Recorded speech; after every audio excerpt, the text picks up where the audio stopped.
রান্না করছো? দেখ না, তো বাবা কদিন ধরেই বলছে খিচুড়ি খাবো, ডালটা ভেজে রেখে দিয়ে। আজকে খিচুড়ি হবে?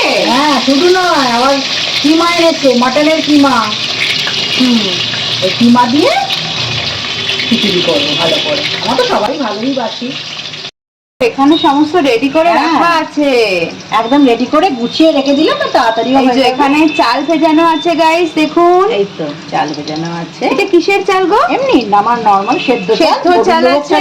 হয়। আচ্ছা, এখানে পেঁয়াজ কাটা আছে, আর এখানে যে মুগ ডালকে মা ভেজে রেখে দিয়েছে। আর শুকনো লঙ্কা, তেজপাতা ফোড়ন দিয়ে দাও, আদা রসুন, আর এই যে কিমা। আর এই যে অ্যাকচুয়াল রান্নার আমাদের টেস্টি ইনগ্রেডিয়েন্ট, যেটা দিয়ে এই খিচুড়ির টেস্ট আজকে ডাবল হয়ে যাবে। দারুণ রং এসেছে কিন্তু গাইস, দেখুন। ভালো এসেছে কালারটা, খুব সুন্দর এসেছে। তোদের যা রান্নার গন্ধ, এবার তো আমার খিদে পেয়ে যাচ্ছে। একটু দিদা চলে এসেছে। হ্যাঁ, কি রান্না, আদা আর থাকতে পারছি না।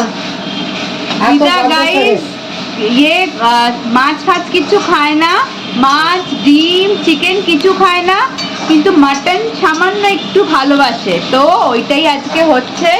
অনেকদিন পরে, যেহেতু বাড়িতে সবারই মাটন খাওয়া বারণই বলতে পারেন, কিন্তু তাও আজকে প্রায় 1-1.5 মাস পরে কিন্তু আমাদের বাড়িতে এটা হচ্ছে। হ্যাঁ, পাঁপড়ের ভাজা, পাঁপড় শাঁকা, বেগুন ভাজতেও পারি, অসুবিধা নেই, বেগুনও ভাজতে পারি। তবে এটা যে কিমা দিয়ে হচ্ছে তো, এটা এমনি শুধু ভালো লাগবে।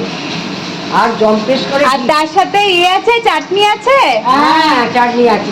চাটনি বলতো আমড়ার চাটনি। বাহ, অসাধারণ! আমড়ার চাটনি কিন্তু খুবই ভালো লাগে। হিট হয়ে গেছে আমাদের এখানে খিচুড়ি, গরম গরম ধোঁয়া উঠছে। এই যে কিমার খিচুড়ি একেবারে রেডি, দারুণ গন্ধ ছাড়ছে। এবার খাওয়া যাক আজকের লাঞ্চটা।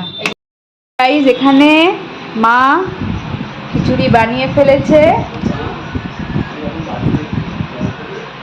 এবার মা সবাইকে এটা পরিবেশন করছে। আর এখানে এই যে পাঁপড় আছে, পাঁপড় শাঁকা, এটা ভাজা নয়, আর এটা হচ্ছে আমড়ার চাটনি।